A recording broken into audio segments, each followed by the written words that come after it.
آسان درس قرآن۔ الحمدللہ رب العالمین والصلاة والسلام علی سید المرسلین، اما بعد فاعوذ باللہ من الشیطان الرجیم۔ بسم اللہ الرحمن الرحیم۔ الصلاة والسلام علیک یا رسول اللہ وعلی آلک واصحابک یا حبیب اللہ۔ الصلاة والسلام علیک یا نبی اللہ وعلی آلک واصحابک یا نور اللہ۔ مدنی چینل کے ناظرین، پروگرام آسان درس قرآن میں آپ کو خوش آمدید کہتے ہیں۔ اللہ رب العالمین ہم سب کو قرآن مجید فرقان حمید کا علم فہم عطا فرمائے اور نور قرآن سے میرے اور آپ کے سینوں کو روشن منور فرمائے۔ ناظرین کرام، اس پروگرام میں بالترتیب آیات مبارکہ کا درس جاری ہے۔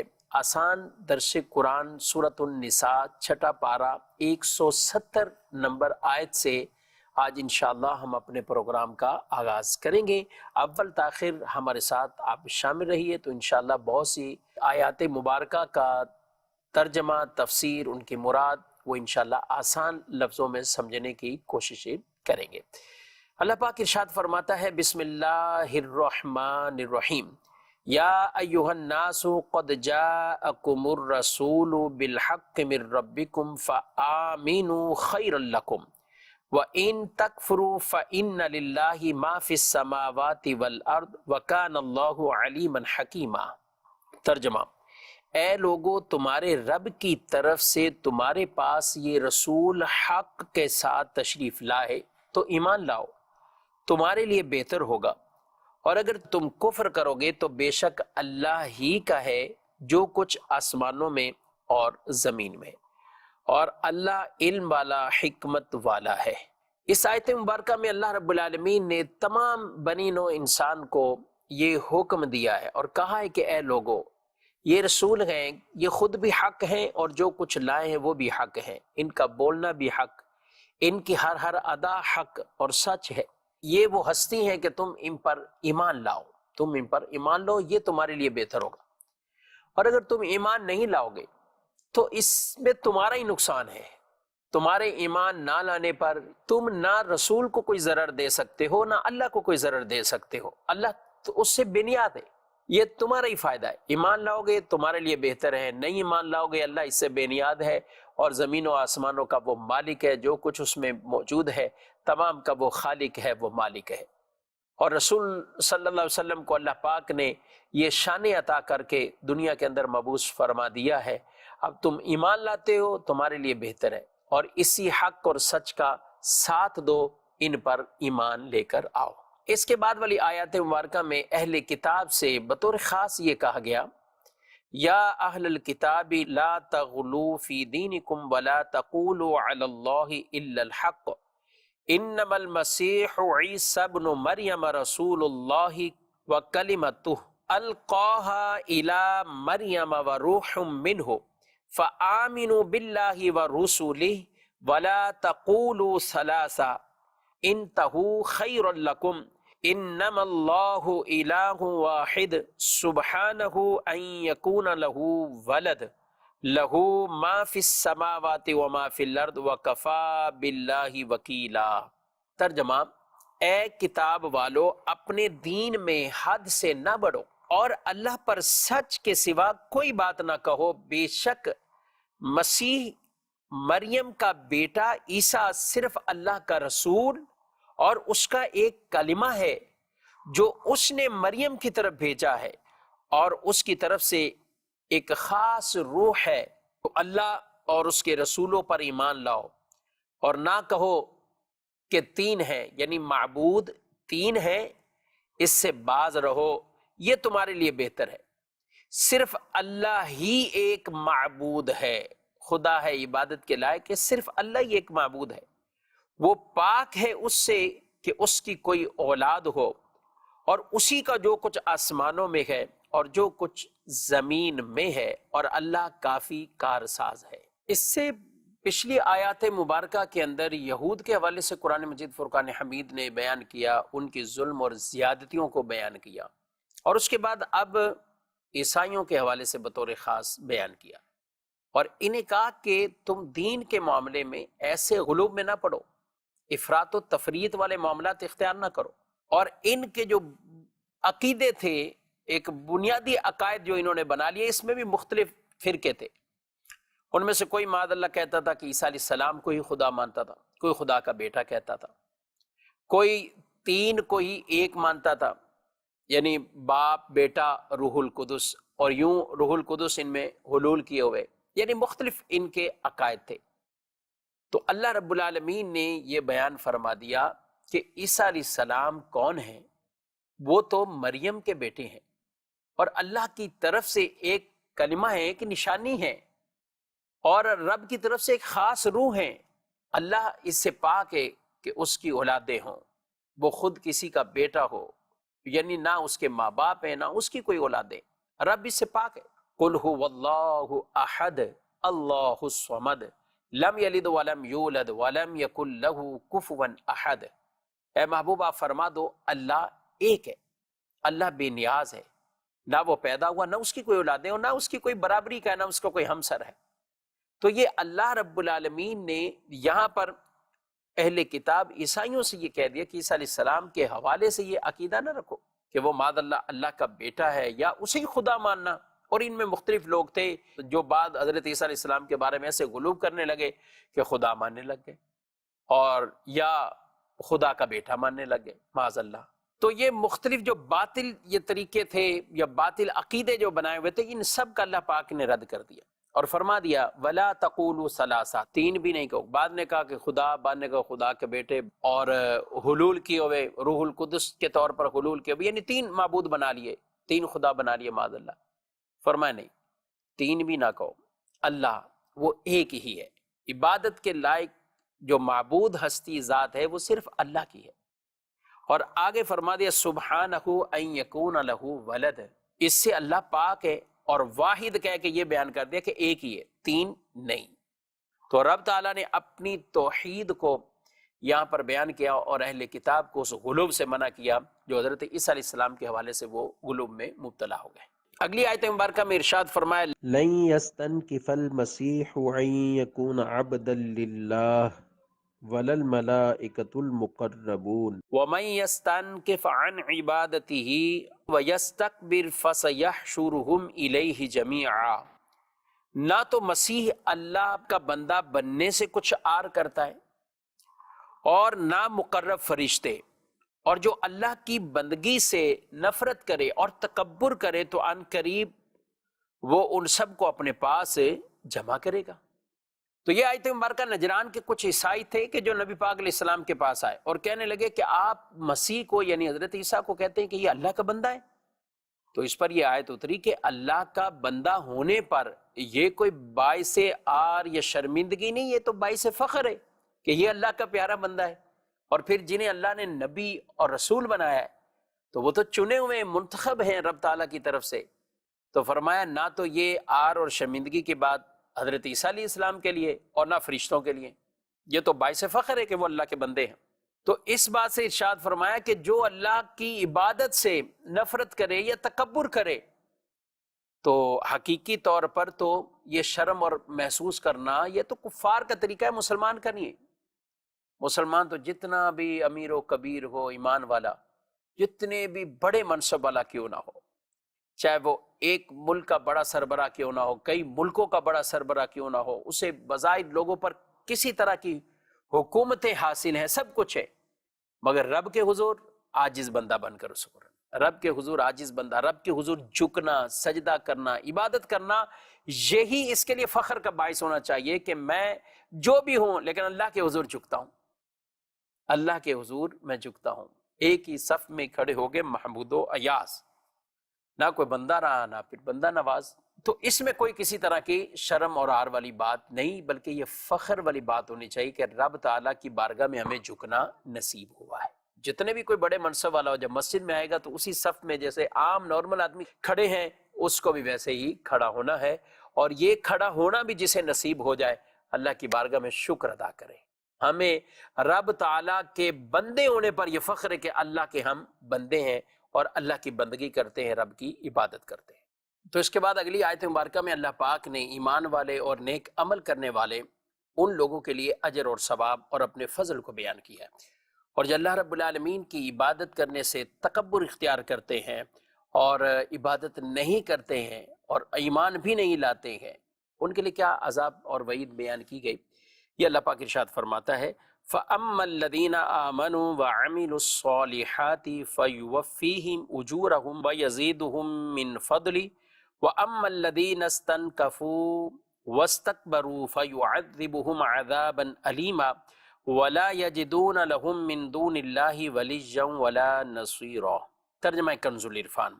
تو وہ جو ایمان لائے اور انہوں نے اچھے عمل کیے تو اللہ انہیں ان کے پورے اجر عطا فرمائے گا اور انہیں اپنے فضل سے اور زیادہ دے گا، اور وہ جنہوں نے نفرت اور تکبر کیا انہیں دردناک سزا دے گا، اور وہ اللہ کے سوا نہ کوئی اپنا حمایتی پائیں گے اور نہ ہی مددگار۔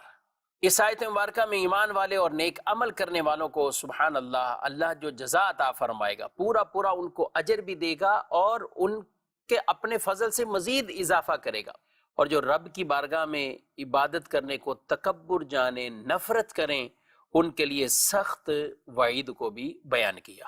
اللہ ہمیشہ اپنا عاجز بندہ رکھے اور ایمان والوں میں ہی رکھے، ایمان پر ہمیں استقامت عطا فرمائے، ہمیشہ رب کی بارگاہ میں جھکے رہیں اور عبادت کرتے رہے۔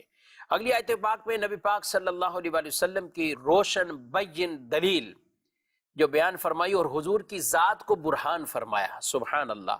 اللہ پاک ارشاد فرماتا ہے یا ایھا الناس قد جاءکم برہان من ربکم وانزلنا الیکم نورا مبینا۔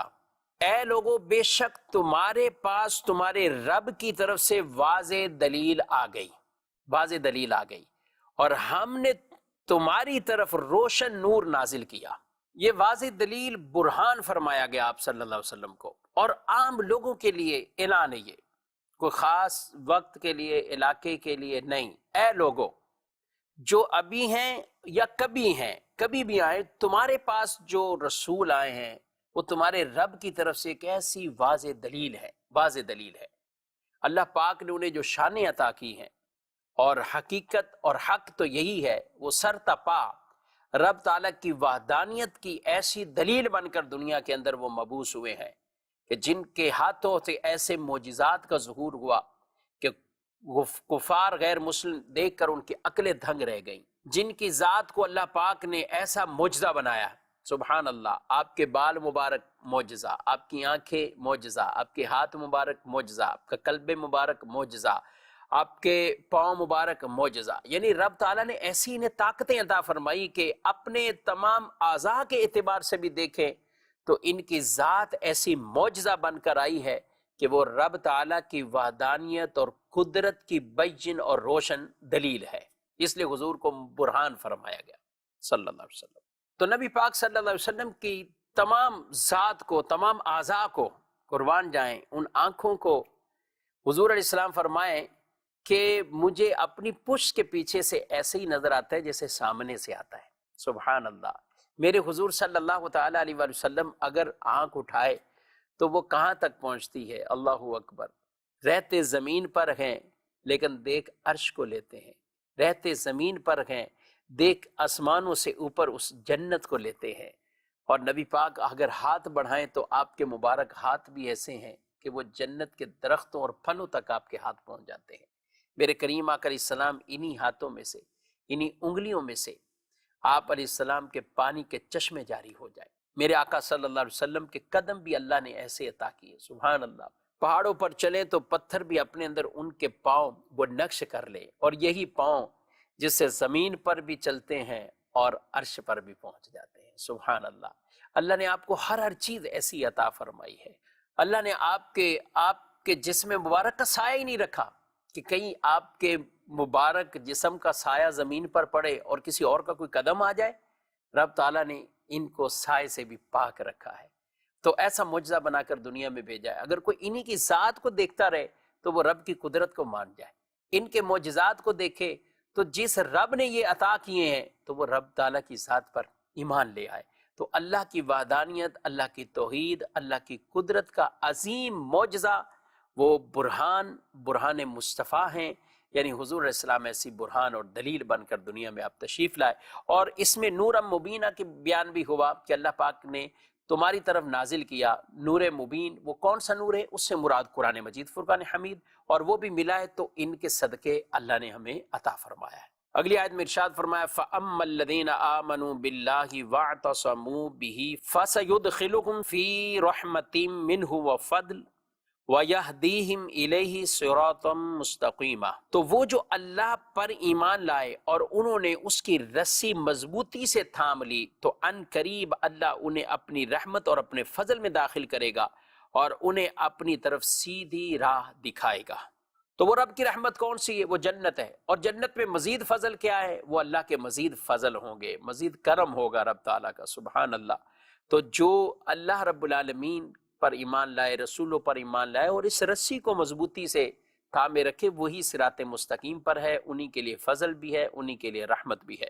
اگلی آیت مبارکہ میں ارشاد فرمایا یستفتونک قل اللہ یفتیکم فی الکلالہ ان امرؤ ہلک لیس لہ ولد ولہ اخت فلہا نصف ما ترک وہو یرثها ان لم یکن لها ولد فإن كانت اثنتين فلهما الثلثان مما ترك وَإِن كَانُوا إِخْوَةً رِجَالًا وَنِسَاءً فَلِلذَّكَرِ مِثْلُ حَظِّ الْأُنثَيَيْنِ يُبَيِّنُ اللَّهُ لَكُمْ أَن تَضِلُّوا وَاللَّهُ بِكُلِّ شَيْءٍ عَلِيمٌ۔ ترجمہ: اے حبیب، تم سے فتویٰ پوچھتے ہیں، تم فرما دو کہ اللہ تمہیں کلالہ کے بارے میں فتویٰ دیتا ہے۔ اگر کسی مرد کا انتقال ہو جس کی اولاد نہ ہو اور اس کی ایک بہن ہو تو ترکہ میں اس کی بہن کا آدھا ہے، اور مرد اپنی بہن کا وارث ہوگا۔ اگر بہن کی اولاد نہ ہو، پھر اگر دو بہنیں ہوں، ترکہ میں ان کا 2/3 حصہ ہوگا، اور اگر بھائی بہن ہوں جن میں مرد بھی ہوں اور عورتیں بھی، تو مرد کا حصہ 2 عورتوں کے برابر ہوگا۔ اللہ تمہارے لیے صاف بیان فرماتا ہے تاکہ تم بھٹک نہ جاؤ، اور اللہ ہر چیز جانتا ہے۔ یہ آیت مبارکہ کلالہ کے بارے میں ہے۔ کلالہ کس کو کہتے ہیں؟ وہ کہ جس نے اپنے بعد نہ باپ چھوڑے نہ اولاد میں سے کوئی۔ معاملہ یہ ہوا کہ حضرت جابر رضی اللہ تعالیٰ عنہ آپ بیمار تھے، تو نبی پاک صلی اللہ علیہ وسلم بھی ان کی عیادت کے لیے گئے، یہ بے ہوش ہو گئے۔ حضور علیہ السلام تشریف لائے تو آپ نے وضو کیا اور پانی کے چھینٹے مارے تو ان کو افاقہ ہوا، یہ ہوش میں آئے، تو انہوں نے اپنے بارے میں پوچھا کہ میرے مال کا میں کیا انتظام کروں؟ تو روایت میں آئے کہ اس پر یہ آیت مبارکہ نازل ہوئی۔ اور ایک روایت یہ بھی ہے کہ نبی پاک علیہ السلام نے انہیں پہلے سے ہی فرما دیا کہ تمہاری موت اس بیماری میں نہیں ہے۔ سبحان اللہ، اللہ نے اپنے پیارے حبیب علیہ السلام کو کتنا یہ پیارا اور خوبصورت علم عطا فرمایا کہ آپ نے یہ خبر بھی انہیں عطا فرمائی۔ تو اب اس کے اندر پورا وہ خلاصہ بیان کر دیا کہ کب کب وراثت آگے بہن بھائیوں کی طرف جاتی ہے۔ یاد رکھیں ناظرین کرام، یہ مسائل بڑے اہم ہیں، سیکھنے والے۔ بہت سے ایسے لوگ ہوتے ہیں کہ جن کے اولادوں میں سے بیٹا بھی ہے، بیٹیاں بھی ہیں۔ اب بیٹا ہے، بیٹیاں ہیں، تو پھر یہ معاملات آگے نہیں جاتے۔ اچھا، اسی طریقے سے اگر ان کی خود اولاد نہیں ہے، آگے بہنیں ہیں یا بھائی دونوں مل کر ہیں، تو بھی معاملہ وراثت کا ان میں تقسیم کاری کہا جاتا ہے۔ لیکن اگر صرف بہنیں ہیں، پھر آگے کچھ جائے گا۔ تو شریعت مطہرہ نے ہر ایک کے اعتبار سے مختلف احکامات بیان کیے گئے۔ صرف بیٹی ہو یا صرف بہن ہو اور کوئی نہ ہو تو یہ نہ سمجھے کہ اب سارا کچھ اسی کا ہو جائے گا، نہیں، بلکہ وہ آدھی وراثت کے تو مالک بن جائے گی، جو کچھ ترکہ چھوڑا آدھا اس کا۔ اور اگر 2 بہن یا 2 بیٹیاں تو 2/3 ان کا بن جاتا ہے، جبکہ بیٹا نہ ہو۔ اور اگر بیٹے بیٹیاں یہ موجود ہیں یا بھائی اور بہنیں موجود ہیں، تو اب شریعت نے ایک اصول بیان کر دیا للذکر مثل حظ الانثیین، کہ اب 2 بیٹیوں جتنا ایک مرد کو ملے گا، لڑکے کو ملے گا، بیٹے کو ملے گا یا بھائی کو ملے گا۔ مثال کے طور پر اگر 2 بیٹیوں پہ یعنی 50 لاکھ تو 1 کروڑ ہوا، تو ایسی تقسیم ہو کہ بیٹے کو 1 کروڑ آ جائے، یعنی اس کو 1 کروڑ ملا اور ان 2 کو 50-50 کر کے یوں ملا، تو جو 2 لڑکیوں کو ملنا ہے وہ 1 اتنے کا مالک وہ بنے گا۔ تو یہ احکامات ہے۔ بہرحال اس آیت مبارکہ کے پس منظر میں کچھ مسائل ہیں، وہ ان کا خلاصہ میں عرض کرتا ہوں۔ اب اگر کوئی شخص فوت ہوا اور اس کے ورثہ میں باپ اور اولاد یہ نہ ہو تو سگی اور باپ شریک بہن کو وراثت میں سے آدھا ملے گا، جبکہ وہ صرف اکیلی ہو، جبکہ صرف اکیلی ہو، اور اگر دو یا دو سے زیادہ ہیں تو پھر ان کو 2/3 حصہ ملے گا، یعنی وراثت کا 2/3 ان بہنوں کا ہو جائے گا۔ اور اگر بہن فوت ہو اور اس کی اولاد نہ ہو، نہ ہی باپ وغیرہ کوئی ہے اور نہ اس کی اولاد ہے، لیکن بھائی ایک ہے، تو وہ ٹوٹل بھائی کا ہو جائے گا، بھائی وارث اس کا ٹوٹل بن جائے گا۔ اور اگر بھائی اور بہن دونوں کسی نے چھوڑے، یعنی فوت ہوا ہے، اولاد نہیں ہے اور نہ ہی ماں باپ ہیں، تو اب اس نے بھائی بہن کو چھوڑا ہے، اب ان کا اصول یہی بنے گا للذکر مثل حظ الانثیین۔ اس اصول کے تحت اگر بھائی کو 2 حصے مل رہے ہیں تو بہنوں کو 1 حصہ آئے گا، تو پھر اس اصول کے تحت یہ مسائل آئیں گے۔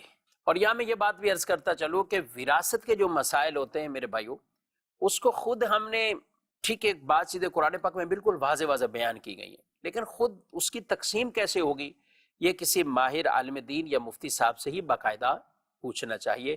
اس آیت کے شروع میں آپ نے دیکھا سنا پڑا یستفتونک، آپ سے فتویٰ لیتے ہیں، یعنی لوگ آپ سے فتویٰ لیتے ہیں، کہیں یسألونک آیا، کہیں یستفتونک آیا، یعنی آپ سے سوال کرتے ہیں، آپ سے فتویٰ پوچھتے ہیں اور آپ انہیں رب کا یہ حکم سنائیے۔ اسی طریقے سے وراثت کے جو ڈیٹیل اور تفصیل ہے باقاعدہ طور پر اسے اللہ پاک نے بیان فرمایا، یوصیکم اللہ فی اولادکم للذکر مثل حظ الانثیین، کہ اللہ تمہاری اولادوں کے حوالے سے تمہیں جو حکم دیتا ہے تو اس میں مرد کے لیے، لڑکے کے لیے 2 لڑکیوں کی مثل حصہ ہے، تو یہ یہاں بیان فرما دیا۔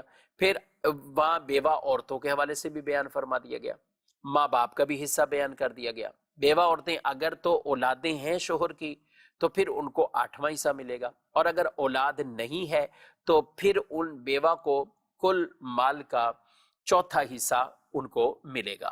اور اگر کسی عورت کا انتقال ہوتا ہے تو اس کے شوہر کو ملنے کے حوالے سے یہی ڈیٹیل اور تفصیل کہ اگر اس کی اولاد ہے تو پھر اس کو 4تھا حصہ ملے گا، اور اگر اولادیں نہیں ہیں تو پھر اس کو آدھا ملے گا، پھر اس کو آدھا ملے گا، یعنی ہر ایک کا حق اللہ پاک نے بیان فرما دیا، اور اس کو پورے کو بیان کرنے کے بعد فرما دیا یہ اللہ کی حدود ہے، یہ اللہ کی حدود ہیں، جو ان کو کراس کرے گا پھر رب تعالیٰ انہیں سخت عذاب میں مبتلا کرے گا۔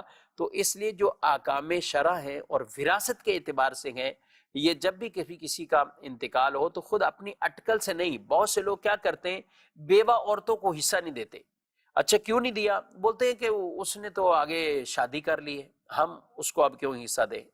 یہ کوئی ضروری نہیں ہے کہ جب تک بیوہ شادی نہ کرے پھر تو وہ حقدار ہے، اور اگر شادی کر لی تو پھر اس کو کہیں گے وراثت سے محروم کر دیا۔ یہ آپ کریں گے تو آپ غلط کریں گے، ایسا نہیں ہے۔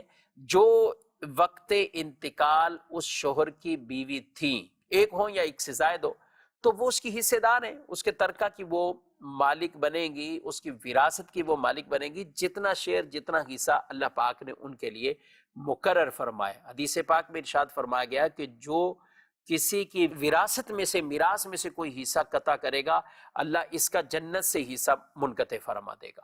تو اس لیے کبھی بھی کسی کا بھی معاملہ ہو، وراثت کا معاملہ، از خود اپنی اٹکل سے اسے حل نہ کریں، بلکہ کسی صحیح العقیدہ عالم دین اور مفتی اسلام سے اس کی رہنمائی لے کر پھر آپ وراثت کے یہ معاملات کو حل فرمائیں۔ تو ناظرین کرام، اسی آیت مبارکہ کے درس کے اختتام پر آج ہماری سورہ نساء وہ مکمل ہوئی۔ سبحان اللہ، سورہ نساء جس کی 176 آیات مبارکہ تھی، اور یہ 4تھے پارے کے آخری ربع سے یہ شروع ہوتی ہے، 5واں پارہ مکمل، پھر 6ٹھے پارے کے ان کو اوپر جا کر اس کا اختتام وہ ہوا ہے۔ آئندہ درس میں انشاءاللہ آغاز سورۃ المائدہ سے ہم کریں گے۔